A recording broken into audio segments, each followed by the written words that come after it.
आंधळी हडळ. एका छोट्या शहरामध्ये एक मंदिर होतं.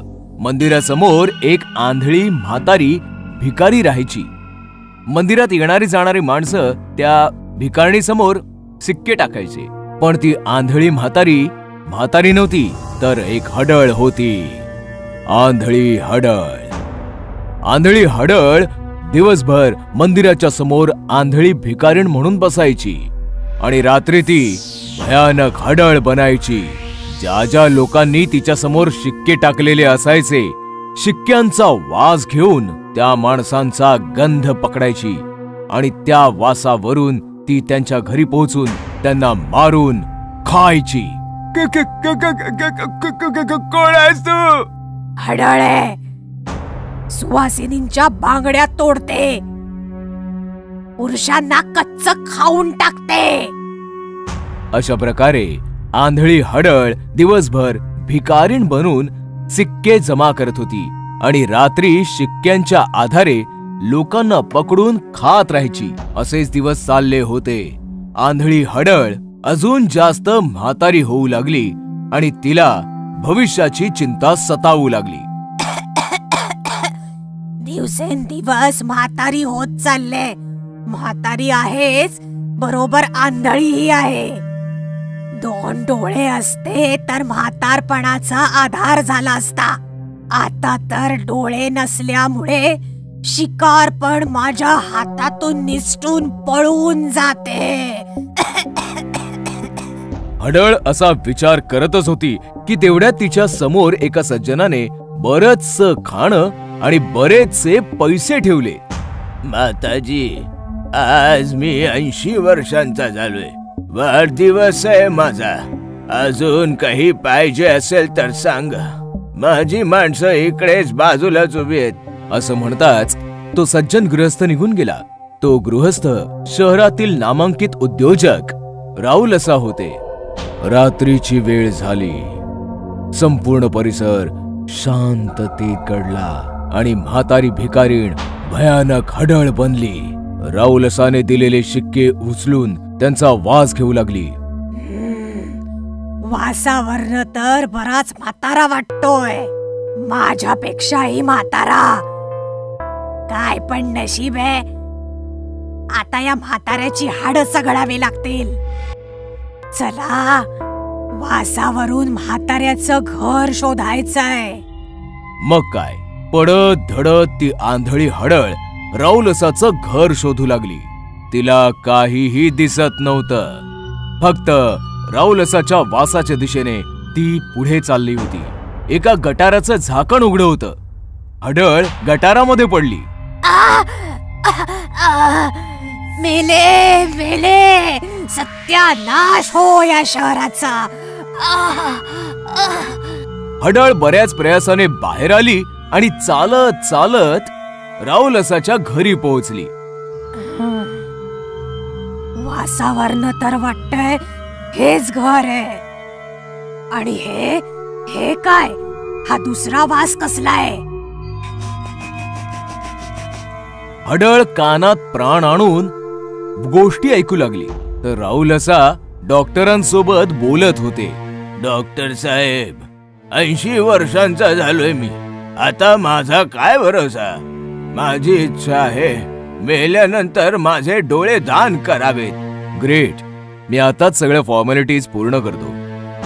हडळीने दोघांच्याही गोष्टी ऐकल्या आणि हडळ खुश झाली. अरे वा, याचा तर मी विचारच नव्हता केला. कोणी हे पुण्याचं काम करू शकतं. मला पण नवीन डोळे मिळू शकतील. मला डोळ्यांची खूप गरज आहे. मी या म्हाताऱ्याला नाही मारणार. मी या म्हाताऱ्याचे डोळे मला लावून घेईन. फक्त हा म्हातारा लवकर मेला पाहिजे. जसं हडळ म्हणाली तसंच घडलं. 2 दिवसांच्या आतच राहुलसा वारले. डॉक्टर आले आणि त्यांनी त्यांचे दोन्ही डोळे काढून घेऊन गेले. जशी ही गोष्ट त्या हडळीला कळली, हडळ हॉस्पिटलला पोहोचली. हडळीला पाहताच डॉक्टर थरथर कापू लागला. भूत. घाबरू नकोस, मी आंधळी आहे. तुला पाहिजे काय? डोळे. राहुल असाचे तुझे घेऊन आलायस, ते डोळे तू मला लाव. माफ कर, पण हे नाही होऊ शकत. ते डोळे एका छोट्याशा लहान बाळासाठी आहेत. हे ऐकताच हडईला राग आला आणि तिने डॉक्टरचा गळा आवळला. असं आहे काय? तर मग मरण्यासाठी तयार हो, चल. नाही, मला नका मारू, मला सोडा, मी प्लीज काहीतरी करतो. दुसऱ्या दिवशी सकाळी दत्तू नावाच्या एका निष्पाप बाळाला घेऊन त्याची आई हॉस्पिटलमध्ये पोहोचली. दत्तू पूर्णपणे आंधळा होता. डॉक्टर, ऑपरेशन नंतर माझा दत्तू बघू तर शकेल ना? माफ करा मिस मेहरा, हे ऑपरेशन नाही होऊ शकणार. हे काय बोलताय तुम्ही? डॉक्टरांनी हडळीची पूर्ण कहाणी तिला सांगितली तेव्हा दत्तूची आई म्हणाली, जर असं असेल तर ठीक आहे. मी सुद्धा काली मातेची भक्त आहे. मी पण बघते की ती हडळ जिंकते की एक आई. काहीही झालं तरी दत्तूचं ऑपरेशन नक्कीच होणार. मग काय, दत्तूची आई एका तांत्रिकाला घेऊन आली. तांत्रिकाला बघून डॉक्टर म्हणाले, ती फारच भयंकर हडळ आहे. हा तांत्रिक काय करणार आहे? पॉझिटिव्ह विचार कर बाळा, मातेची विभूती आणलीये. ती हडळ आंधळी आहे, फायदा उचल. डोळ्यांच्या ऐवजी ही विभूती टाक, ती भस्म होईल. हे घे. मग काय, जशी ती हडळ हॉस्पिटलमध्ये आली, तांत्रिक आणि इतर लोक लपून बसली. डॉक्टर, डॉक्टर, तू रेडी आहेस ना? तू रेडी आहेस ना डॉक्टर? हो हो, तुम्ही झोपा ना. हडळ झोपली आणि डॉक्टरांनी अगदी तसंच केलं जसं तांत्रिकाने सांगितलं होतं. त्याने हडळीच्या दोन्ही डोळ्यांच्या ऐवजी मातेची विभूती टाकली. हडळ ओरडू लागली आणि जळू लागली. हे काय आहे? ही काय फसवणूक झाली माझी? तेव्हाच तांत्रिक पुढे येऊन म्हणाला, मग तू लोकांसोबत काय करत होतीस? भिकारी बनून त्यांना मारून त्यांना खायचीस? करावे तसे भरावे. हे ऐकताच हडळ रागाने लालबुंद झाली आणि ओरडली, पण सोबतच ती जळतही होती. आगीच्या ज्वाळा वाढत गेल्या आणि थोड्याच वेळामध्ये आंधळी हडळ जळून भस्म झाली. भूतनी आंटी पार्ट 2. एक छोटस शहर होतं. शहरामध्ये होती एक कॉलनी. नाव होतं भूतनवाडी. भूतनवाडीतील प्रत्येक आई भीतीच्या सावटाखाली जगायची, कारण की भूतनवाडीच्या एका घरामध्ये एक म्हातारी भूतणी जंगलातून राहायला आली, जी कॉलनीतील लहान लहान मुलांना पकडून सतवायची आणि त्यांना खाऊन टाकायची. भूतनी म्हातारी होती, पण काळ्या जादूमध्ये माहिर होती. ती कोणत्या तरी खूपसुरत आंटीचं रूप घ्यायची आणि मैदानात खेळणाऱ्या मुलांकडे जाऊन त्यांना भुलवून थापा मारून त्यांच्या घरी आणायची आणि मग मारून टाकायची. चल बाळा, माझ्या घरी चल, मी तुला रबडी खायला देईन. मुलंही त्या भूतणीच्या गोष्टींमध्ये अडकायची आणि तिचं बोट पकडून तिच्या घरी यायची. तिच्या घरामध्ये पाऊल ठेवताच अचानक त्या भूतणीचं रूप बदलायचं आणि तिच्या सत्य रूपात यायचं, ज्यांना बघून ती पुरं घाबरायची. मम्मी, मला वाचव, मला सोड ना. तू आंटी नाही, भूतणी आहेस. भूतणी नाही, भूतणी आंटी. खायला आला होतास रबडी, आता स्वतःच खाणं बनशील. भूतनी आंटीला पप्पी दे बरं. बाळा, आणखी किती ओरडशील? नाही, मी तुला पप्पी नाही देणार. तू फार वाईट आहेस. सोड ना मला मम्मी. बडबड बंद कर, मला खाऊ दे तुला. चल. या प्रकारे भूतणीच्या त्या कारनाम्यांमुळे कॉलनीमध्ये हाहाकार माजला. लोक म्हाताऱ्या भूतणीकडे गेले, त्यांनी समजावलं, पण त्याने काही फरक नाही पडला. मग लोकांनी तंत्रमंत्राचा सहारा घेतला. तांत्रिकांना तिच्या घरासमोर बसवलं, पण दुष्ट भूतणीने त्यांनाही तिच्या शक्तीने पळवून लावलं आणि ती तिची मनमानी करू लागली. अशा प्रकारे कॉलनीचं नाव भूतनवाडी पडलं. बघा, जर या कॉलनीमध्ये राहायचं असेल तर मुलांना घेऊन आपल्या घरामध्ये बंद राहा, नाहीतर कॉलनी सोडा. बस फक्त आता हे 2 उपाय उरलेत आपल्यासाठी. बिचारी लोक कॉलनी सोडून जातील तरी कुठे. त्यांनी त्यांचे घरचे दरवाजे कायमचे बंद केले आणि भीतीच्या सावटाखाली जगू लागले. लोकांच्या सतर्कतेमुळे भूतणी पण त्रासू लागली, कारण की ती अजून म्हातारी होऊ लागली आणि तिला खाणं मिळणंही कठीण झालं होतं. हे काय, लोकांनी तर दारं बंद करून घेतलीत. आता मी कशी जगणार? मला वाटतं आता पुन्हा जंगलचा रस्ता धरावा लागेल. तेव्हा भूतनीने पाहिलं की एक बाई तिच्या गोलमटोल मुलासोबत येत होती. अरे वा, बहुतेक करून कॉलनीत नवीन राहायला आलेत. मुलगा पण अगदी फुग्यासारखा फुगलेला दिसतोय. इथे सर्व घरांचे दरवाजे बंद बघून मुलगा त्रासला. मम्मी, काय रे गोलू? माझा फ्रेंड म्हणत होता की चांगली कॉलनी आहे, पण इथे तर सर्व दरवाजे बंद आहेत. एकही मुलगा दिसत नाहीये. आता मी खेळणार कोणासोबत? तेव्हा भूतनी रूप बदलून त्यांच्या समोर उभी राहिली. तुमचं स्वागत आहे आमच्या कॉलनीमध्ये. थंडीमुळे लोकांनी दारं बंद करून ठेवले. अरे वा, तुमचा मुलगा तर अगदी माझ्या मोलू सारखा आहे. माझा मोलू आत्ताच मैदानात खेळायला गेलाय. मैदानाचं नाव ऐकताच गोलू खुश झाला. थोडा वेळ गप्पा झाल्यानंतर मुलगा आणि आई निघून गेले आणि भूतनी खुश झाली. आज तर पार्टी करणार मी. थोड्या वेळानंतर फुटबॉल हातात घेऊन गोलू मैदानात पोहोचला. तेव्हा त्याने पाहिलं मैदानात त्याच्या वयाचा एवढा मुलगा खेळत होता. हे बघून गोलू खुश झाला. तू मोलू आहेस ना? माझं नाव गोलू आहे. माझ्यासोबत खेळशील का? नक्की खेळेन मी. मग काय, बराच वेळ दोघे खेळत होते आणि खेळता खेळता ते थकले. खूप घाम आलाय आणि आता तहान पण लागलीये. मग चल माझ्या घरी पाणी पिऊन येऊया. तुझं घर जवळच आहे ना? तुझी मम्मी भेटली होती मला. चला जाऊया आपण. गोलू मोलूच्या मागे मागे त्याच्या घरापाशी पोहोचला. तेव्हा भूतनी आंटी बनून घरापाशी उभी होती. ये बाळा. गोलू मोलू सोबत जसा त्याच्या घराच्या आतमध्ये गेला, घराचा दरवाजा बंद झाला आणि मोलू पण गायब झाला. मोलू, कुठे आहेस तू? घरात यावा गोलू म्हणून पाठवून दिला मी नकली मोलू. भूतनीचं भयानक रूप बघून गोलू कापू लागला. वाचवा, वाचवा मम्मी.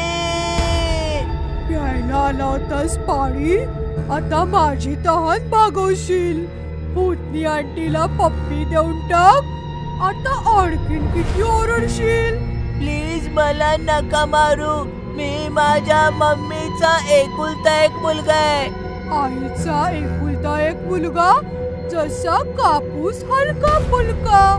कचा कचा चावून टाकीन. हाती लागला एक कावळा मुलगा. असं म्हणताच भूतनी गोलूच्या दिशेने सरकू लागली आणि गोलू मागे मागे सरकू लागला. जसं भूतनीने गोलूला टच केलं, तिला विजेचा करंट लागला आणि ती जळू लागली. हे माझ्यासोबत काय होतंय? तेवढ्यात गोलूची आई तिकडे आली. अगदी बरोबर होतंय. तुला काय वाटलं मी तुला ओळखलं नाही? तुझ्यासारख्या शेकडो भूतनी पाहिल्यात मी. पण मी जळते कशी काय? कारण गोलूच्या गळ्यात त्याच्या आजीने दिलेला ताईत आहे. तुझ्यासारख्या हजारो भूतनी एक होऊन जरी आल्या ना, तरी त्या जळून भस्म होतील इतकी शक्ती आहे या ताईतामध्ये. चल गोलू. असं म्हणताच मम्मी गोलूला घेऊन निघाली आणि भूतनी आंटी तडपून तडपून राग झाली. मग काय, मग तर कॉलनीचे सर्व दरवाजे गोलू आणि त्याच्या आईच्या स्वागतासाठी उघडे झाले. भूताची टॅक्सी. काही वर्षांपूर्वी एका शहरात स्वभावानं साधा असलेला अभिषेक नावाचा माणूस राहत होता. अभिषेक एका मोठ्या व्यापाऱ्याकडे ड्रायव्हर म्हणून नोकरी करत होता. एक दिवस तो मालकासह गाडीतून प्रवास करत असताना अचानक गाडी एका झाडाला धडकली. हे, तू काय केलंस? माझी CMW गाडी ठोकलीस? तुला माहिती आहे ना माझी गाडी किती महाग आहे ती? मी तुला आत्ताच्या आत्ता नोकरीवरून काढून टाकतो. असं म्हणून मालक रागाने गाडी घेऊन तिथून निघून गेला. अचानक नोकरी गेल्यामुळे अभिषेक फारच दुःखी झाला आणि त्याच झाडाखाली बसून रडू लागला. इतक्या वर्षात पहिल्यांदा माझ्या हातून अपघात झाला आणि माझ्या मालकानं माझं म्हणणं ऐकून न घेता मला लगेच कामावरून काढून टाकलं. तितक्यात एक भयावह आवाज त्याच्या कानावर पडला. खाली माणूस, वरती भूत. का ती रात्र वा वा वा वा खूपच छान. तो आवाज ऐकून अभिषेक घाबरला. कोण कोण आहे? कोण आहे तिकडे? कोणाचा आवाज आहे हा? समोर या. मी आहे काळ्या रात्रीचं काळ सावट. तुम्हाला बोलवलंस? मी आहे भूत. हे बघ मी आलो.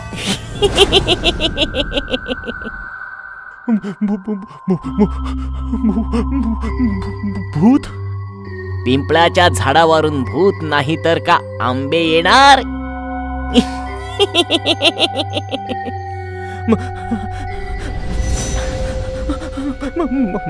मला जाऊ द्या, मला जाऊ द्या. मला माहित नव्हतं हे पिंपळाचं झाड आहे. माहित असतं तर मी ह्या झाडाखाली कधीच बसलो नसतो. हा माणूस मला खूप भोळा वाटतोय. याचा फायदा घेतला पाहिजे. पिंपळाच्या झाडाचं कर्ज फेड. मरून जा किंवा मदत कर.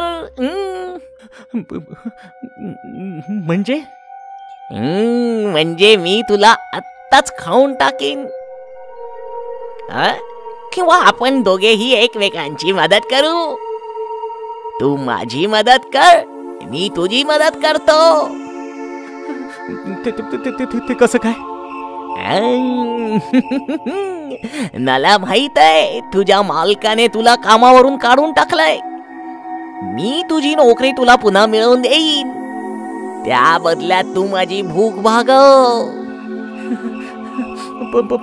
पण मला गाडी चालवण्याशिवाय काहीच येत नाही.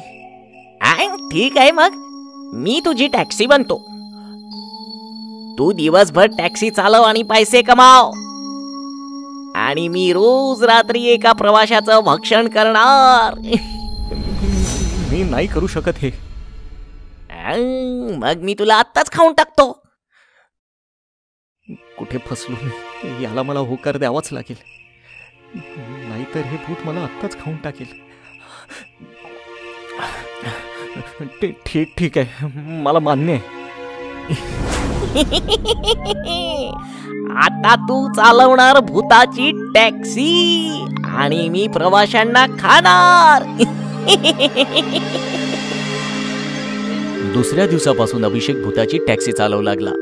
आता तो दिवसभर प्रवाशाला इच्छित स्थळी पोहोचवून पैसे कमावू लागला आणि रात्र झाली की शेवटच्या प्रवाशाला निर्जन ठिकाणी घेऊन जाऊ लागला. काय झालं? तू या निर्जन रस्त्यावर टॅक्सी का थांबवलीस? माफ करा ताई, आता माझ्या टॅक्सीच्या जेवणाची वेळ झाली. म्हणजे काय? म्हणजे मी आता तुला खाणार. टॅक्सीचं रूप धारण केलेलं भूत आता आपल्या मूळ स्वरूपात आलं आणि भूताने त्या महिलेला खाऊन टाकलं. असेच अनेक महिने निघून गेले. एकदा रात्रीच्या वेळेस एक माणूस त्या टॅक्सीजवळ आला आणि म्हणाला, भाऊ, तुम्ही मला माझ्या घरापर्यंत सोडणार का? हो नक्की, या बसा टॅक्सीमध्ये. थोडे पुढे गेल्यावर अभिषेकने टॅक्सी थांबवली. आता तुम्ही टॅक्सी का थांबवलीत? माफ करा भाऊसाहेब, आता माझ्या टॅक्सीच्या जेवणाची वेळ झाली. याचा अर्थ काय? याचा अर्थ आता मी तुला खाणार.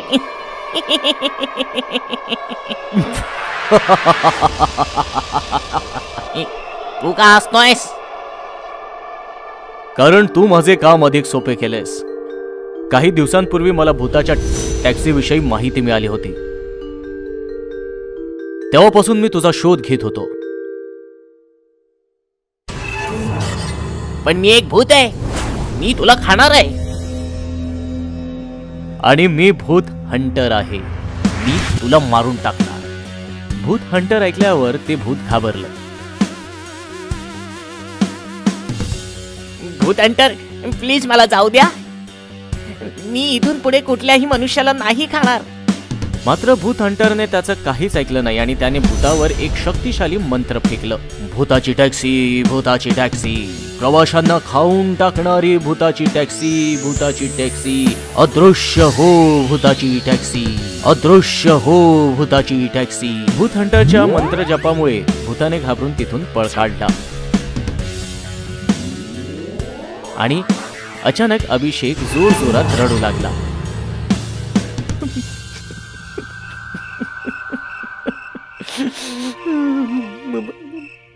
मला माफ करा भूत हंटर. त्या भूताने मला धमकावलं होतं की मी जर त्याचं ऐकलं नाही तर तो मला खाणार होता.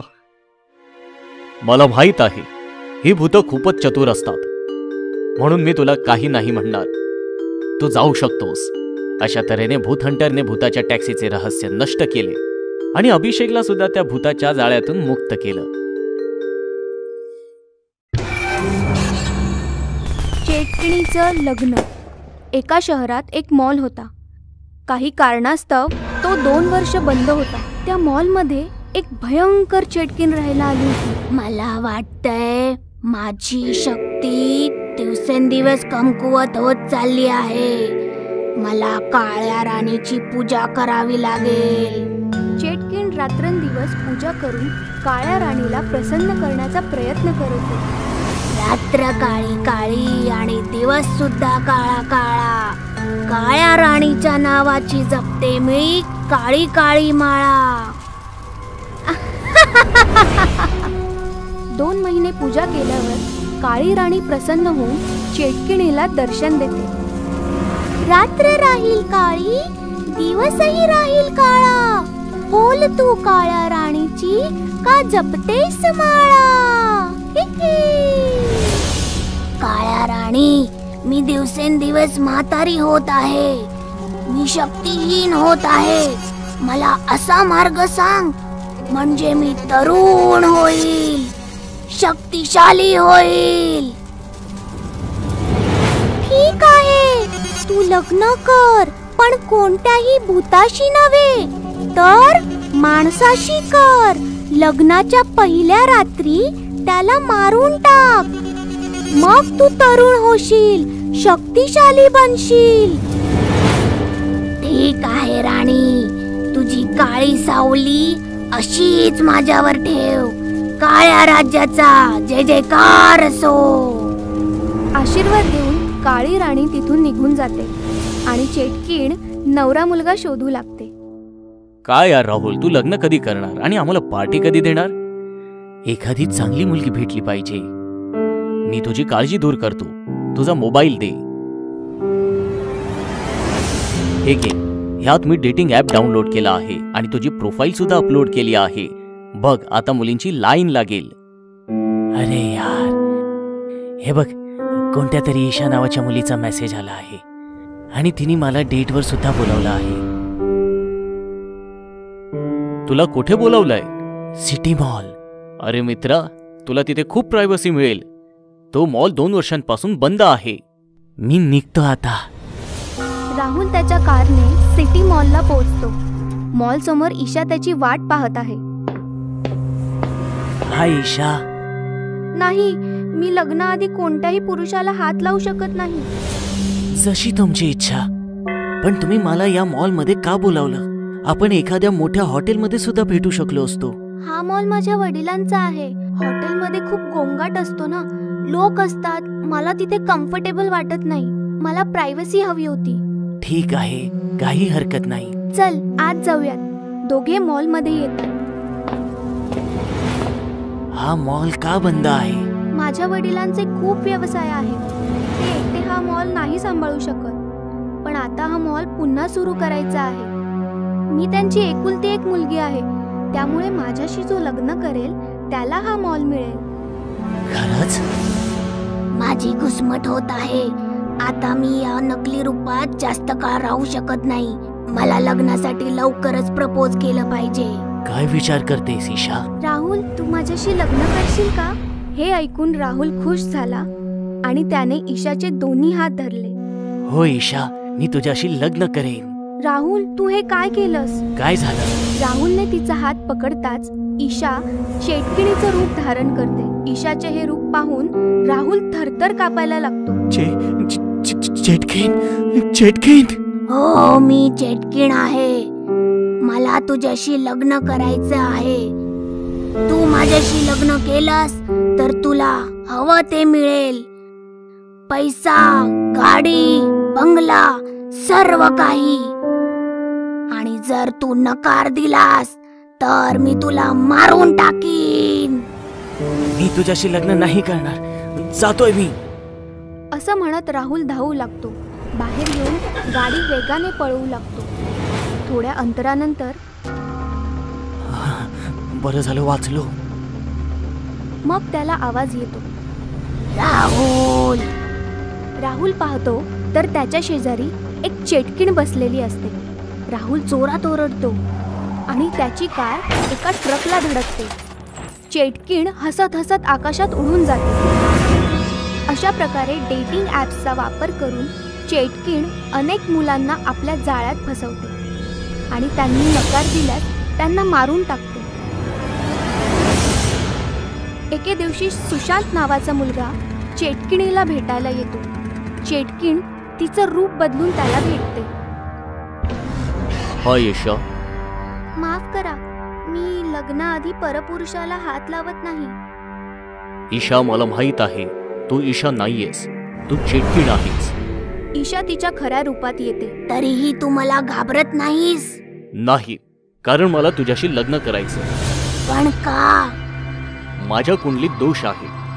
जी मुलगी माझ्याशी लग्न करेल त्याच दिवशी तिचा मृत्यू होईल. त्यामुळे कोणतीही मुलगी माझ्याशी लग्न करायला तयार होत नाही. अरे वा, त्यामुळे तू मला बळीचा बकरा बनवायला आला आहेस. तसं नाही. लग्नापूर्वी पंडितजी यज्ञ करतील, त्यानंतर तुम्हाला कोणताही धोका होणार नाही. मग आपण लग्न करू शकतो. मग तू हे त्या मुलींना का नाही सांगितलंस? मी सांगितलं, पण माझ्यावर कोणाचा विश्वास बसला नाही. आणि तसंही त्यांच्याशी लग्न करून मला काय मिळणार? जर मी तुझ्याशी लग्न केलं तर मला सर्व काही मिळेल. बंगला, पैसे, कार. मला हा खूप लोभी वाटतोय. माझ्या जाळ्यात हा सहज अडकेल. ठीक आहे, मग आज रात्रीच लग्न करूया आपण. तू गुरुजींना घेऊन ये. रात्र झाली. लग्नाची सर्व तयारी मॉलमध्ये झाली. गुरुजी मोठा यज्ञ करतात. यज्ञ संपला. आता हे पाणी मुलीला द्या, म्हणजे मुलगी त्रासातून मुक्त होईल. हे घे, पाणी पी. हे प्यायल्यावर सर्व धोके दूर होतील आणि मग लग्न करून नवीन आयुष्य सुरू करू. मूर्ख कोच्चा, लग्नानंतर याचे आयुष्य संपेल हे माहिती नाहीये याला. चेटकीण ते पाणी पिते आणि पाणी पिल्यानंतर ती जळू लागते. हे हे हे काय होतंय मला? मी जळत आहे. माझी फसवणूक केलीये तू. फसवणूक केलीये. तू माझ्या भावाला फसवलंस. तू कोण आहेस? मी त्याच राहुलचा भाऊ आहे ज्याला तू फसवून मारलंस. ज्या मुलांना तू तुझ्या स्वार्थापोटी मारलंस त्यांचा बदला घेण्यासाठी मी आलो आहे. मला वाचवा, मला वाचवा. अशा प्रकारे सुशांतच्या बुद्धिमत्तेमुळे चेटकिणीचे सर्व काळे हेतू उद्ध्वस्त होतात. चेटकीण मरते आणि शहरावरील धोका टळतो. गर्ल्स हॉस्टेल मधलं भूत. फार पूर्वी शहरात एक गर्ल्स हॉस्टेल असायचे जिथे कॉलेजचे विद्यार्थी राहायचे. तिथे अनेक मुली राहत होत्या. एके दिवशी अमेरिकेतील मोनिका नावाची NRI मुलगी त्या हॉस्टेलमध्ये राहायला आली. मी अमेरिकेहून आली आहे. मला इथे राहण्यासाठी खोली हवी आहे. किती दिवस? जोपर्यंत मी माझा अभ्यास पूर्ण करत नाही तोपर्यंत. आता मोनिका बाकीच्या मुलींसोबत हॉस्टेलमध्ये राहू लागली. एके दिवशी मोनिका तिच्या खोलीत रात्री झोपली असताना तिला काही आवाज आला. ती बाहेर आली. तिने पाहिले तर तिथे कोणीच नव्हतं. तिथे कोणी नाही आणि ती तिच्या खोलीत गेली. दुसऱ्या दिवशी ती काही मुलींसोबत बसून बोलत होती. तेव्हा सोनिया म्हणाली, मी लवकरच हे हॉस्टेल सोडून दुसरीकडे कुठेतरी राहायला जाणार आहे. हो, इथे रात्री खूप भीतीदायक आवाज येतात. हो, काल मलाही काही आवाज आला, पण घाबरण्यासारखे काय आहे?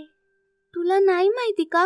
हे हॉस्टेल हॉन्टेड आहे. हो, लोक म्हणतात की या हॉस्टेलच्या ठिकाणी खूप वर्षापूर्वी एक तांत्रिक राहायचा, जो काळ्या जादूचा वापर करून आत्म्यांना कैद करत असे. असं म्हणतात की तो तांत्रिक तर मेला, पण त्या सगळ्या आत्मा अजूनही भूत बनून इथे भटकत आहे.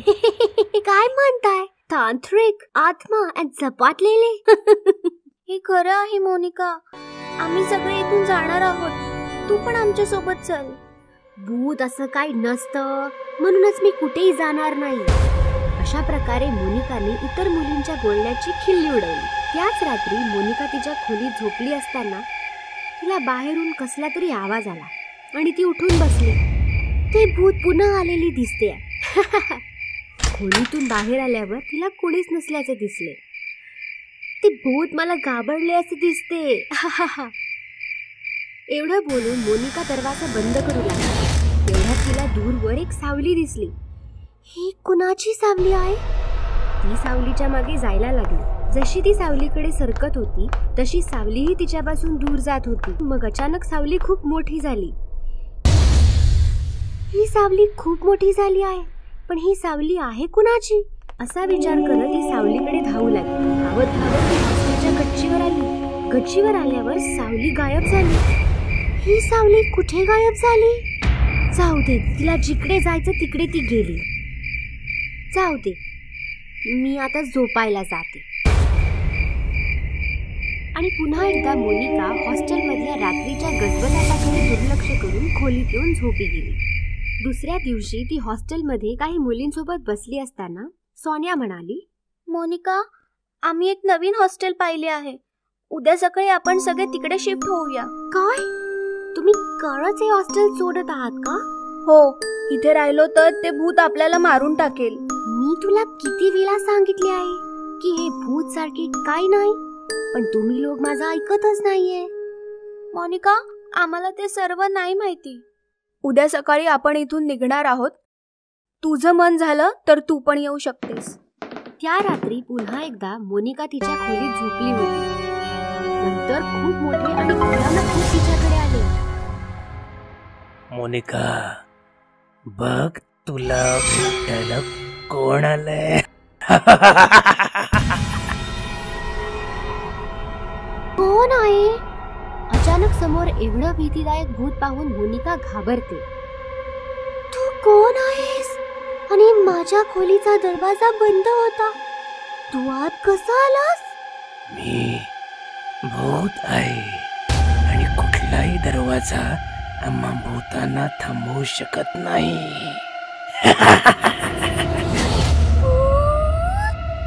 2 दिवसांपासून मी तुला हे पटवून देत आहे की तुम्हा माणसांप्रमाणे आम्ही भूत पण खरेच असतो, पण तू आमची थट्टा करतेस. म्हणून मी ठरवलं की आज तुला भूतांना भेटवतो. प्लीज प्लीज मला काही नका करू. प्लीज प्लीज मला जाऊ द्या. Please let me go please. भूताने मोनिकाचा हात पकडला आणि तो तिला घेऊन गायब झाला. भूत मोनिकाला जमिनीच्या खाली असलेल्या एका गुहेत घेऊन गेला. माझ्या घरी स्वागत आहे. मला सांग, तुला काय हवंय? वाघाचं रक्त की माणसाची खोपडी? नो, मला काहीच नको आहे. प्लीज मला जाऊ द्या. Please let me go. Late me go please. मराठीत बोल. डोनाल्ड ट्रम्पची भाजी.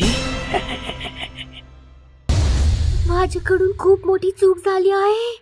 मी मानते की भूत असतात. असं कसं? मोठ्याने बोला. जशी माणसं आहेत तशीच भूतही आहेत. जशी माणसं आहेत तशीच भूतही आहेत. असेच भूत मोनिकाला घाबरवत राहिला. काही वेळाने मोनिका भीतीने बेशुद्ध पडली. मी हिला धडा शिकवला असं दिसतंय. त्यानंतर सकाळी मोनिकाला जाग येतात ती तिच्या खोलीत असल्याचे तिला दिसले. भूत भूत, या हॉस्टेलमध्ये भूत आहे, मला इथे राहायचं नाही. ती हॉस्टेलच्या खोलीतून बाहेर आली. तिथे सोनिया, राणी आणि बाकीच्या मुली आहेत. सोनिया, मला पण घेऊन जा, या हॉस्टेलमध्ये खरंच भूत आहे. पण तुझं सामान? मला काही नको आहे, फक्त मला इथून बाहेर काढा. त्यामुळे हॉस्टेल हॉन्टेड असल्याची मोनिकाची खात्री पटली आणि ती तिचं सामान तिथेच सोडून पळून गेली. मित्र बनला भूत ही घटना आहे पुण्यातील. आयुष पुण्याच्या DK पाटील कॉलेजमध्ये फर्स्ट इयरला होता. त्याचं 12वी पर्यंतचं सर्व शिक्षण DK पाटील कॉलेजमधूनच झालं होतं. आयुषला IAS बनायचं होतं आणि त्यासाठी तो कॉलेजच्या लायब्ररीत दिवस रात्र अभ्यास करत असे. एक दिवस आयुषने लायब्रेरियनला विचारलं, टाइम्स ऑफ इंडिया कुठे आहे? मला सापडत नाहीये. बहुतेक कोणीतरी घेऊन गेलं असेल. आयुषला आश्चर्य वाटलं, कारण त्याच्याशिवाय कॉलेजमध्ये दुसरं कोणी टाइम्स ऑफ इंडिया वाचणारे नव्हते. आयुषने दुसरे वर्तमानपत्र घेतले आणि आपल्या जागेवर जाऊन तो बसला. तितक्यात त्याचं लक्ष त्याच्या बाजूला बसलेल्या मुलाकडे गेलं. तो टाइम्स ऑफ इंडिया वाचत होता. आयुषने त्याला विचारलं, IAS ची तयारी करतोयस का? होय. तुझं नाव काय आहे? मेहुल. मी फर्स्ट इयर शिकतोय. अरे, आपण तर क्लासमेट्स आहोत, पण तुला याआधी नाही पाहिलं. 12वी पर्यंत कुठे शिकलास? याच कॉलेजमध्ये होतो. मी पाहिलंय तुला. काय बोलतोस काय? मी तर तुला नाही कधी पाहिलं. अशा प्रकारे दोघेही खूप गप्पा मारू लागले. त्यांच्यात मैत्री झाली आणि आता ते दिवस रात्र एकत्र लायब्ररीत येऊन वाचन करू लागले. एक दिवस आयुष कॉलेज कॅन्टीनमध्ये त्याची मैत्रीण नेहा आणि वरुण सोबत होता. काय लायब्ररीत दिवस रात्र अभ्यास करतोस? एकट्याला कंटाळा नाही का येत? मी एकटा थोडी असतो, माझ्यासोबत मेहुल देखील असतो. कोण मेहुल? अरे तो जो माझ्या शेजारी बसतो. अगं आपलाच क्लासमेट आहे. माझ्यासोबत प्रत्येक लेक्चर अटेंड करतो. मी तर तुझ्यासोबत कुठल्या मेहुलला नाही पाहिलं. काय बोलतेस काय? थांब, मी आत्ताच त्याला बोलवतो. आयुषने मेहुलला फोन लावला, पण त्याचा फोन स्विच ऑफ येत होता. आयुषला टेन्शन आलं. नेहा त्याला म्हणाली, ठीक आहे बाबा, असेल कोणी मेहुल. असे माझं लक्ष मेहुलवर नाही, वरुणवर आहे. असं म्हणत नेहाने वरुणला मिठी मारली आणि आयुषला देखील मोकळं वाटलं. एकदा रात्री आयुष आणि मेहुल लायब्ररीत अभ्यास करत होते. खूप रात्र झाली होती. लायब्रेरियनला झोप आली आणि तो आयुषला म्हणाला, आयुष, आता लायब्ररी तूच सांभाळ. मी निघतो. तुझं झालं तर खाली शिपायाला टाळं लावायला सांग. लायब्रेरियन निघून गेला आणि आयुष मेहुल सोबत पुस्तक वाचण्यात गुंग झाला. वाचता वाचता आयुषचं लक्ष मेहुलच्या पुस्तकांवर गेलं. तेव्हा त्याला धक्काच बसला, कारण त्याचं पुस्तक कोरं होतं. आयुषने मेहुलचं पुस्तक हिसकावून घेतलं. त्या पुस्तकांची पाने पलटली तर त्यावर एक अक्षर देखील नव्हते. पुस्तक तर पूर्ण कोरं आहे आणि तू गेल्या 2 महिन्यांपासून हे पुस्तक घेऊन बसलायस. अरे चक्कर काय मित्रा? असं म्हणत आयुषने आपल्या बाजूला पाहिले तर मेहुल तिथे नव्हता. ते पाहून आयुष घाबरला. मेहुल, कुठं अदृश्य झालास? नेहा पण म्हणत होती तिने मेहुलला कधी पाहिलं नाही. लायब्ररियन पण लायब्ररीची जबाबदारी माझ्यावर सोपवून गेलाय. तो मेहुलला सुद्धा बोलू शकला असता. या लोकांनी मेहुलला कधी पाहिलं नाहीये का? मेहुल खरंच नाहीये का? हे पुस्तक, मेहुलचे अचानक गायब होणं, हे सर्व काय आहे? अचानक लायब्ररीची लाईट गेली आणि आयुष अजूनच घाबरला. त्याने डोळे बंद केले आणि लाईट येण्याची वाट पाहू लागला. अचानक लाईट आली आणि आयुष खुश झाला. त्याने डोळे उघडले. पाहतो तर काय, त्याच्या बाजूला मेहुलचं भूत बसलेलं होतं. मेहुल, हे सर्व काय? मेहुल नाही, मेहुलचं भूत. आणि तू हे जे काही पाहतोयस त्यालाही दुसरं तिसरं कोणी नाही, तूच जबाबदार आहेस. मी काय केलं? तू माझं आयुष्य उद्ध्वस्त केलंस. आठव 1 वर्षापूर्वीची 12वीची परीक्षा. तू एका मुलाला कॉपी करताना पकडलं होतंस. हे ऐकून आयुष 1 वर्ष मागे गेला. तेव्हा त्याला बायोलॉजीच्या परीक्षेचा दिवस आठवला. सर, हा मुलगा कॉपी करतोय. ए चल उभा राहा. Sir sorry, extremely sorry sir. 2 मिनिटाच्या आत इथून बाहेर निघ, नाहीतर HSC एक्झाम मधून रस्टिकेट केलं जाईल. तुला माहितीये का, एक्झाम हॉल मधून बाहेर आल्यावर मी काय केलं तुला कसं कळणार? तू तर पेपर लिहिण्यात बिझी होतास. मी बिल्डिंग वरून उडी मारून जीव दिला आणि आता तुला मारायला आलोय. हे बघ मेहुल, मान्य आहे चूक माझी आहे, पण तू पण चुकीचा होतास. कॉपी करत होतास. चीटिंग चुकीचीच आहे ना? नाही, आता मी जे करणार आहे ते चुकीचं आहे. हे ऐकून आयुष घाबरला. काय करणार आहेस तू? मेहुलने आयुषचा गळा पकडला आणि त्याने त्याला खिडकीतून बाहेर फेकून दिलं. आयुष लायब्ररीच्या 5व्या मजल्यावरून पडून मरून गेला आणि मेहुल खिडकीतून त्याला बघून हसू लागला. देवाशिष त्याची बायको जेनी सोबत US मध्ये राहायचा. त्याचे आई वडील नव्हते, फक्त आजोबा होते जे पुण्यामध्ये राहायचे. देवाशिष वर्षातनं एकदा जेनीला घेऊन आजोबांना भेटायला यायचा. एके दिवशी देवाशिषला इंडियातनं कॉल आला आणि देवाशिष लगेच जेनी सोबत इंडियात आला. दोघे पुण्याला आजोबांकडे पोहोचले तर दरवाजात लोकांची खूप गर्दी होती. पोलीसही होते. मृत्यू 15 दिवसांपूर्वीच झालाय. एकटेच होते ना, त्यामुळे कोणाचं लक्ष नाही गेलं. वास येऊ लागला तेव्हा शेजाऱ्यांनी कंप्लेंट केली. देवाशिष आणि जेनी आतमध्ये आले आणि प्रेताला बिलगून रडू लागले. आजोबा, हे काय झालं? माझ्या सोबत आला असता तर हे असं घडलं नसतं. काय इथे राहण्याचा हट्ट केला तुम्ही का? देवाशिष आणि जेनीने आजोबांचे अंतिम संस्कार केले आणि काही दिवस इंडियामध्ये राहायचा निर्णय घेतला. आजोबा तर नाही राहिलेत. आता त्यांची ही प्रॉपर्टी विकून आपण कायमचे अमेरिकेला निघून जाऊ. हो, जसं तुला योग्य वाटेल. जेनी आणि देवाशिष आजोबांच्या घरी राहू लागले. एके दिवशी दोघे झोपले होते तेवढ्यात कुणीतरी दरवाजा वाजवला. देवाशिषने दरवाजा उघडला तर भाजीवाली उभी होती. साहेब, भाजी घ्या ना, ताजी ताजी आहे भाजी. सॉरी, नकोय मला. देवाशिष आणि जेनीला अमेरिकन खाणं आवडायचं. ते दररोज अमेरिकन खाणं ऑर्डर करायचे आणि खायचे. पण भाजीवाली देखील दररोज सकाळी दारावर ठकठक करायची. साहेब, भाजी घ्या ना, ताजी ताजी आहे भाजी. देवाशिष दररोज तिला नाही म्हणायचा आणि दररोज ती नेमाने यायची. एके दिवशी देवाशिषचं पोट खराब झालं आणि तो जेनीला म्हणाला, जेनी, आपण इंडियामध्ये आहोत तर आपल्याला इकडचंच खाणं खाल्लं पाहिजे. अमेरिकन फूड आपल्याला ह्या क्लायमेट मध्ये डायजेस्ट होत नाहीये. उद्या आपण भाजीवालीकडनं भाजी घेऊया. मध्यरात्र झाली होती. जेनी आणि देवाशिष झोपले होते की अचानक त्यांचा दरवाजा ठोठावला गेला. दोघे जागे झाले. आता यावेळी कोण आलंय? मी जाऊन बघतो, असं म्हणताच देवाशिषने जाऊन दरवाजा उघडला तर दरवाजामध्ये तीच भाजीवाली होती. तू तर सकाळी येतेस ना, आता रात्री पण येणं सुरू केलंस? ही काय वेळ आहे का यायची? देवाशिष ओरडला. तेवढ्यात जेनी तिकडे आली आणि ती पण भाजीवालीला पाहून चकित झाली. तुम्हाला भाजी घ्यायची होती, मग भाजी घेऊन आले. ठीक आहे, आणि इकडे. देवाशिषने भाजीची टोपली घेतली आणि जेनीला दिली. ही आत ठेवून दे आणि येताना पैसे पण घेऊन ये. जेनी टोपली घेऊन आतमध्ये आली आणि तिने झाकण उघडलं आणि ते पाहताच तिचा थरकाप उडाला. टोपलीमध्ये भाज्या नाही, हाडं होती. ती पटकन देवाशिषच्या दिशेने पळाली. इथे देवाशिष भाजीवाली सोबत गप्पा मारत होता. अगं, तुला कसं माहिती आम्हाला भाजी पाहिजे म्हणून? कारण मी माणूस नाही, भूत आहे.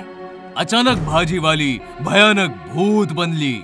देवाशिषचे डोळे पांढरे झाले. पळत पळत जेनी आली आणि तिने भाजीवालीचं रूप पाहिलं. ते पाहताच ती मूर्छित झाली. जेनी, सांभाळ स्वतःला. देवाशिषने जेनीला सांभाळलं आणि दरवाजा लावला.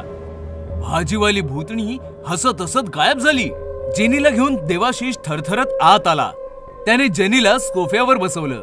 जेनी, घाबरू नकोस, मी पाणी आणतो हा. देवाशिष पाणी घेण्यासाठी किचन मध्ये आला आणि तिकडचं दृश्य पाहून तिकडेच हबकला. भाजीच्या टोपलीवर एका तरुण मुलीचं भूत रडत होतं. देवाशिषला पाहताच त्या मुलीचं भूत रडत रडत देवाशिषकडे येऊ लागलं. देवाशिष ओरडला, जेनी पळ, इकडे धोका आहे. असं म्हणत देवाशिष हॉलमध्ये पळाला तर सोफ्यावर जेनी नव्हती.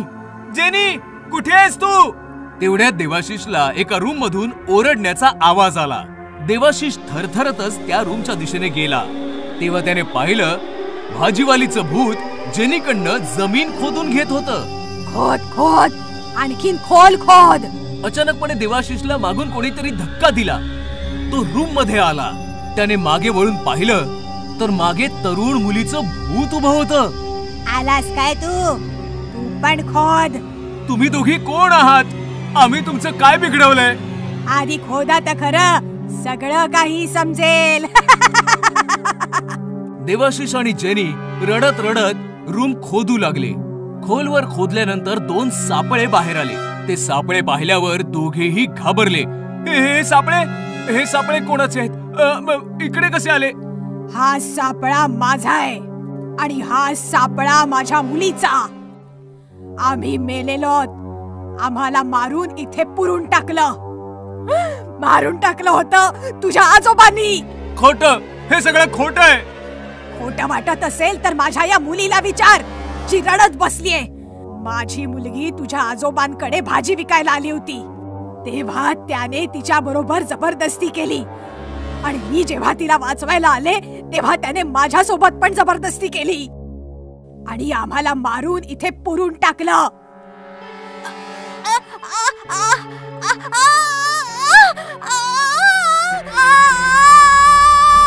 मग आम्ही शपथ घेतली, तुझ्या आजोबांना तर मारूच आणि तुमचा निर्वंश करून टाकू. आजोबांना तर मारून टाकलं, आता तुझी पाळी आहे. असं म्हणताच दोन्ही भूतणींनी देवाशिष आणि जेनीला पकडलं. गळा दाबून दोघांना तडफडून मारून टाकलं आणि त्याच खड्ड्यामध्ये पुरून टाकलं.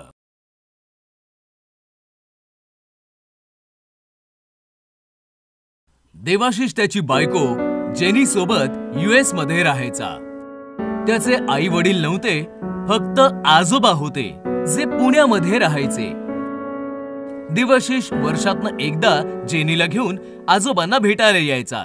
एके दिवशी देवाशिषला इंडियातनं कॉल आला आणि देवाशिष लगेच जेनी सोबत इंडियात आला. दोघे पुण्याला आजोबांकडे पोहोचले तर दरवाजात लोकांची खूप गर्दी होती. पोलीसही होते. मृत्यू 15 दिवसांपूर्वीच झालाय. एकटेच होते ना, त्यामुळे कोणाचं लक्ष नाही केलं. वास येऊ लागला तेव्हा शेजाऱ्यांनी कंप्लेंट केली. देवाशिष आणि जेनी आतमध्ये आले आणि प्रेताला बिलगून रडू लागले. आजोबा, हे काय झालं? माझ्या सोबत आला असता तर हे असं घडलं नसतं. काय इथे राहण्याचा हट्ट केला तुम्ही का? देवाशिष आणि जेनीने आजोबांचे अंतिम संस्कार केले आणि काही दिवस इंडियामध्ये राहायचा निर्णय घेतला. आजोबा तर नाही राहिलेत. आता त्यांची ही प्रॉपर्टी विकून आपण कायमचे अमेरिकेला निघून जाऊ. हो, जसं तुला योग्य वाटेल. जेनी आणि देवाशिष आजोबांच्या घरी राहू लागले. एके दिवशी दोघे झोपले होते. तेवढ्यात कुणीतरी दरवाजा वाजवला. देवाशिषने दरवाजा उघडला तर भाजीवाली उभी होती. साहेब, भाजी घ्या ना, ताजी ताजी आहे भाजी. सॉरी, नकोय मला. देवाशिष आणि जेनीला अमेरिकन खाणं आवडायचं. ते दररोज अमेरिकन खाणं ऑर्डर करायचे आणि खायचे. पण भाजीवाली देखील दररोज सकाळी दारावर ठकठक करायची. साहेब, भाजी घ्या ना, ताजी ताजी आहे भाजी. देवाशिष दररोज तिला नाही म्हणायचा आणि दररोज ती नेमाने यायची. एके दिवशी देवाशिषचं पोट खराब झालं आणि तो जेनीला म्हणाला, जेनी, आपण इंडियामध्ये आहोत तर आपल्याला इकडचंच खाणं खाल्लं पाहिजे. अमेरिकन फूड आपल्याला ह्या क्लायमेटमध्ये डायजेस्ट होत नाहीये. उद्या आपण भाजीवालीकडनं भाजी घेऊया. मध्यरात्र झाली होती. जेनी आणि देवाशिष झोपले होते की अचानक त्यांचा दरवाजा ठोठावला गेला. दोघे जागे झाले. आता यावेळी कोण आलंय? मी जाऊन बघतो. असं म्हणताच देवाशिषने जाऊन दरवाजा उघडला तर दरवाजामध्ये तीच भाजीवाली होती. तू तर सकाळी येतेस ना, आता रात्री पण येणं सुरू केलंस? ही काय वेळ आहे का यायची? देवाशिष उरडला. तेवढ्यात जेनी तिकडे आली आणि ती पण भाजीवालीला पाहून चकित झाली. तुम्हाला भाजी घ्यायची होती, मग भाजी घेऊन आले. ठीक आहे, आणि इकडे.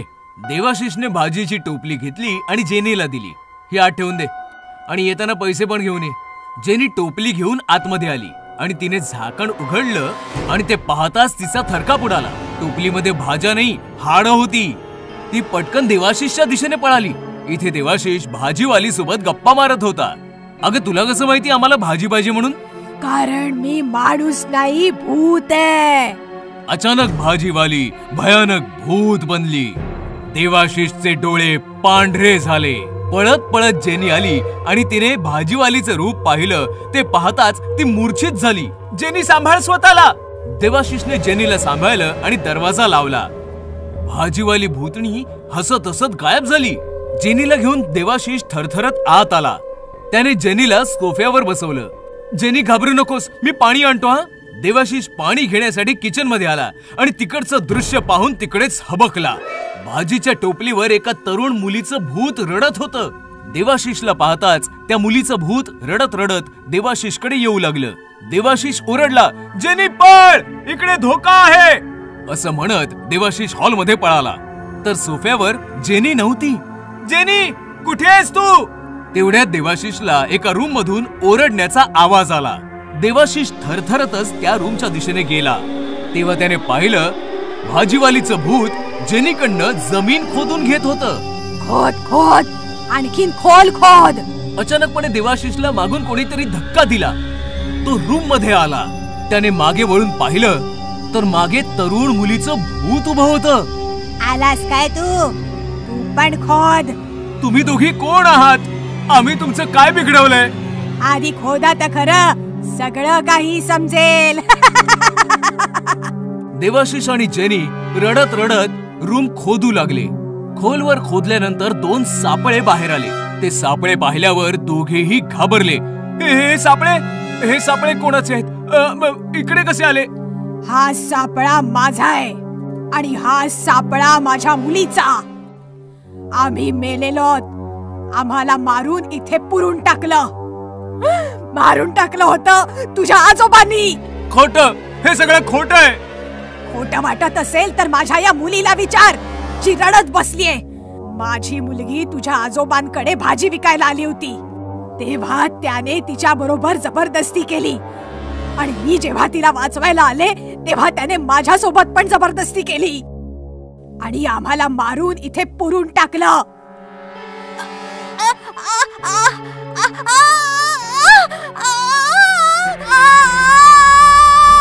मग आम्ही शपथ घेतली, तुझ्या आजोबांना तर मारूच आणि तुमचा निर्वंश करून टाकू. आजोबांना तर मारून टाकलं, आता तुझी पाळी आहे. असं म्हणताच दोन्ही भूतणींनी देवाशिष आणि जेनीला पकडलं.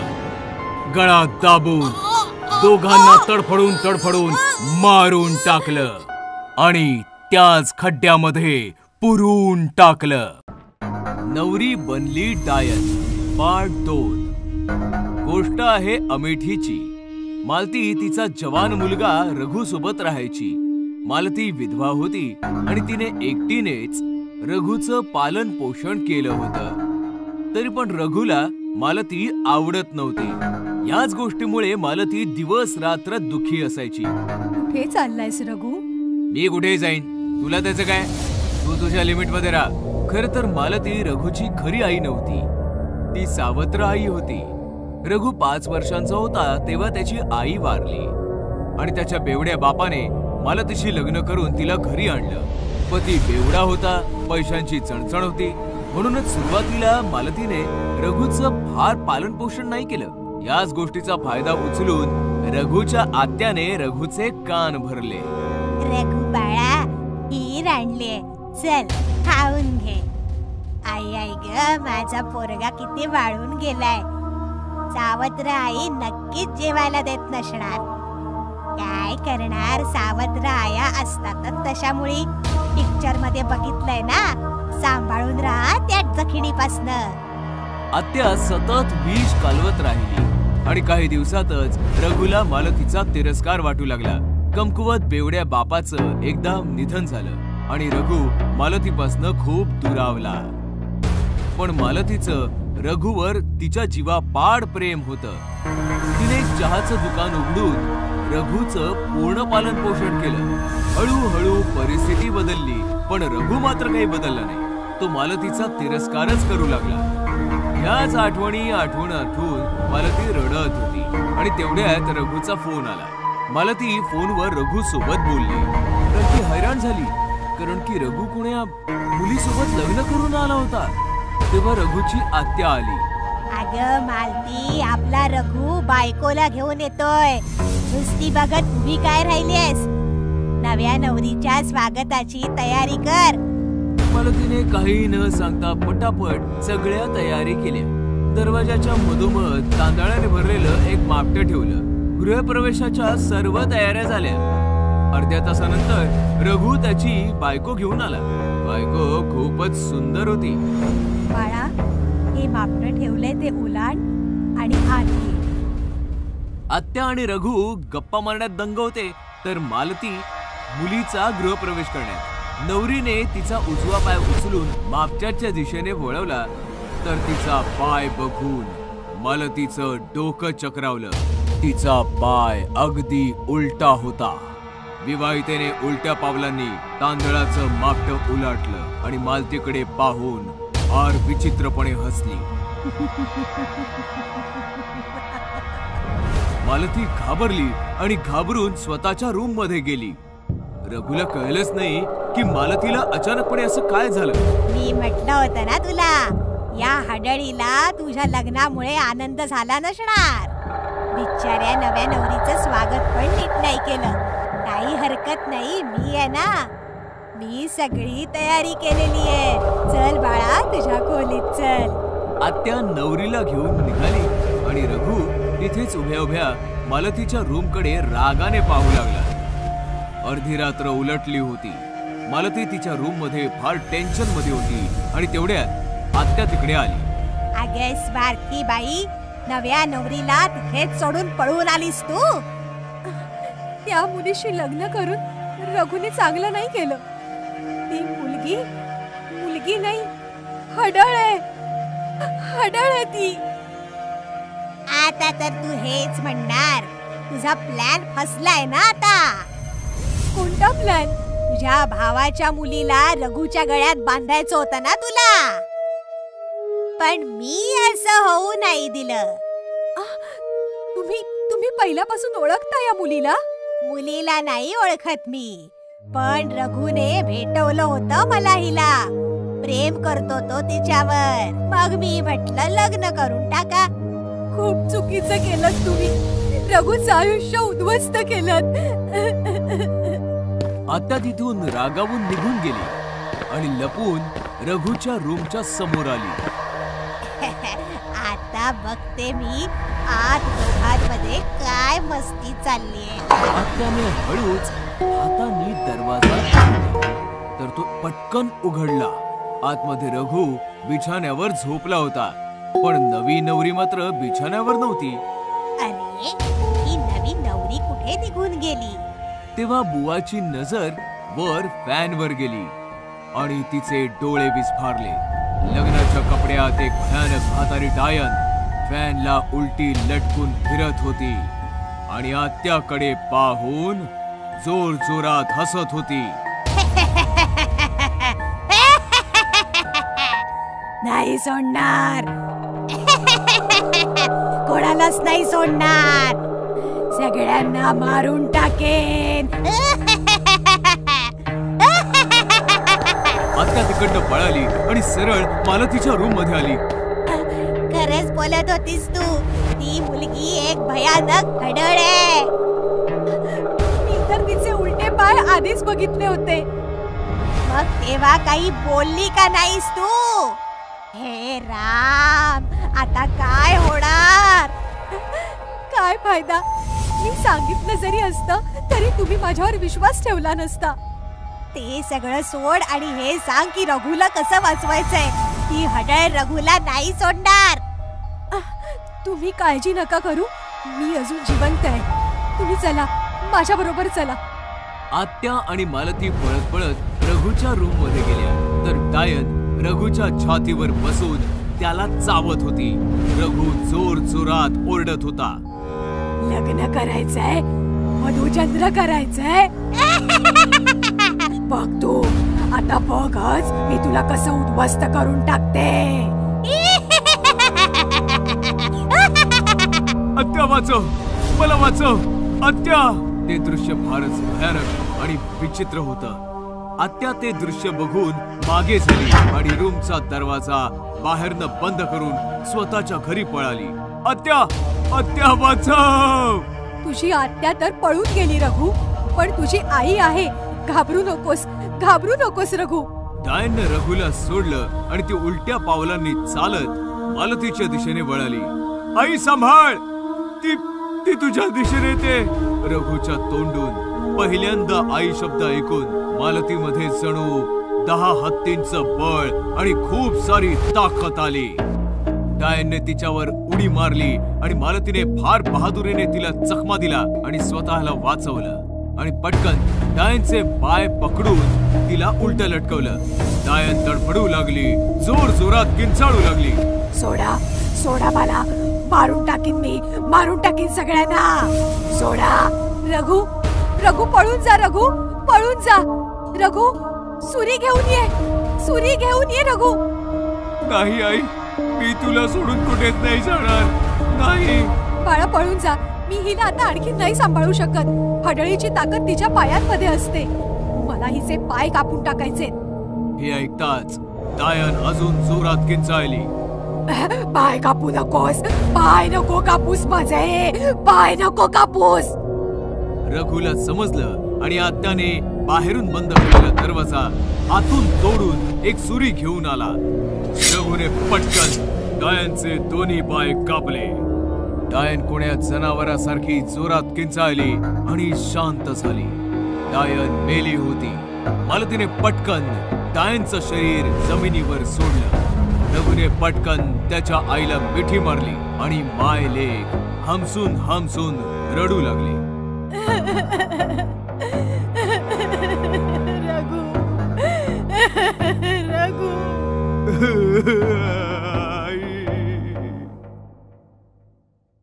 बऱ्याच वर्षांपूर्वी एक गाव होतं.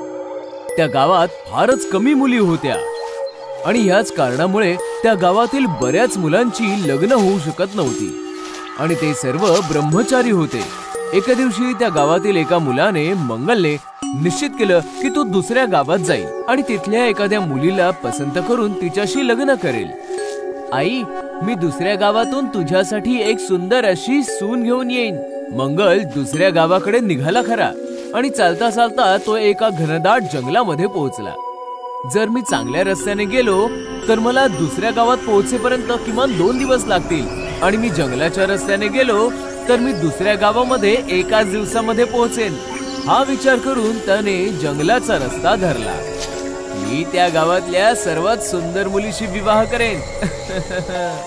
तो असा विचार करून चाललाच होता की त्याच्या समोर अचानकपणे एक सुंदर अशी मुलगी धावत पळत आली. मला वाचवा, ते लोक मला मारून टाकतील. कोण आहेस तू? माझं नाव मंजू आहे, मला वाचवा. तू काळजी करू नकोस, चल माझ्यासोबत. मंगलने मंजूला सोबत घेतलं आणि तिथे झाडाच्या मागे लपला. काही माणसं तिथे आली आणि बराच वेळ शोधल्यानंतर ती तिथनं निघून गेली. थँक्यू, तुम्ही माझा जीव वाचवलात. त्यांनी मला शहरातून उचलून आणलं होतं आणि मला जाळून माझा त्यांना बळी द्यायचा होता. तू काळजी करू नकोस, ये ना, मी तुला तुझ्या घरी सोडतो. पण माझ्या घरी कोणीही नाहीये. पण तुमचं नाव काय आहे? माझं नाव मंगल आहे आणि मी जवळच्याच एका गावात लग्नासाठी मुलगी शोधायला चाललोय. आणि मग मंगलने थोडा विचार केला आणि मग म्हणाला, काय तू माझ्याशी लग्न करायला तयार आहेस? तुम्ही माणूस म्हणून खूप चांगले आहात, म्हणूनच मी तुमच्याशी लग्न करायला तयार आहे. हे ऐकून मंगल फारच खुश झाला आणि तो मंजूला सोबत घेऊन त्याच्या घरी परतला. आई, मी तुझ्यासाठी सून घेऊन आलोय. देव जे करतो ते चांगलंच करतो. आणि मग फार धूमधडाक्यामध्ये मंगल आणि मंजूचं लग्न संपन्न झालं. लग्नाच्या दुसऱ्या दिवशीच ते दोघं हनीमून साठी नैनितालला गेले. अख्खा दिवस फिरल्यामुळे ते दोघं फार थकले. मंगल मंजूला म्हणाला, तू हॉटेलमध्ये जाऊन जरा आराम कर, मी बाजारातनं काही सामान घेऊन येतो. हा. मंजूने मान्य केलं. ती हॉटेलला परतली आणि मंगल बाजारात निघाला. काही वेळानंतर मंगल हॉटेलला परतला. पण जसा तो हॉटेलच्या रूम मध्ये परतला तो हैराण झाला. मंजू मोकळ्या केसांसोबत आरशा समोर बसली होती आणि आरशामध्ये तिचं हडळीचं भयानक रूप दिसत होतं. तू हडळेस? चला, आता तुला कळलेलंच आहे, तर आता मला लपून बसायची काहीच गरज नाहीये. नीट बघ जरा. हडळ, मी हडळ. माझं नाव मंजू नाही, मंजुलिका आहे. मंजुलिका हडळ. तू माझ्याशी खोटं का बोललीस? त्या दिवशी ते लोक मला जाळून मारून टाकणार होते, तेव्हा मी तुला पाहिलं आणि मी तुझ्याकडे मदत मागितली. आणि जेव्हा तू मला तुझ्याशी लग्न करण्याविषयी विचारलंस, तेव्हा त्या लोकांच्या तावडीतून सुटण्यासाठी मी तुझ्याशी लग्न करायला तयार झाले. पण तू तर हडळ आहेस. मी हडळीशी लग्न कसं काय करू शकतो? अरे, आपलं लग्न तर झालेलंय, आता तर फक्त हनीमून बाकी आहे. पण मी तुझ्यासोबत हनीमून कसा साजरा करू?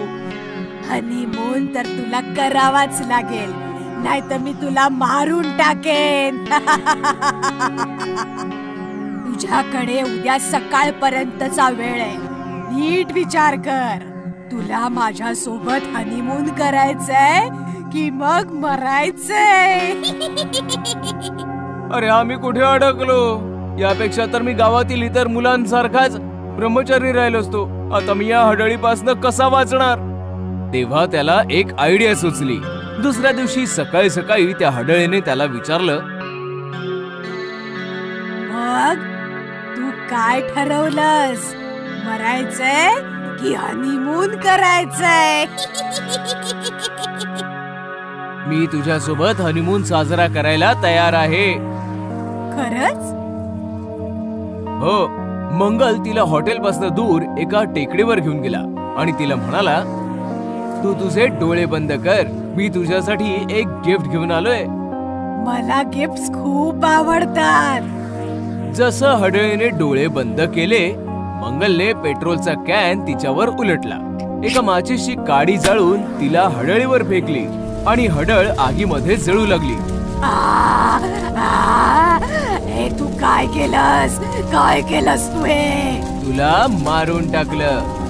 पण तुला हे कसं कळलं की जाळलं तर मी मरून जाईन? काल रात्री तूच मला सांगितलं होतंस की जंगलात त्या दिवशी तुला ती लोक जाळून मारणार होती. मग तेव्हाच मला कळलं की तुला जाळून मारलं जाऊ शकतं. अशा प्रकारे मंगलने त्या हडळीला जाळून मारून टाकलं आणि हडळीच्या हनीमूनचा अंत झाला.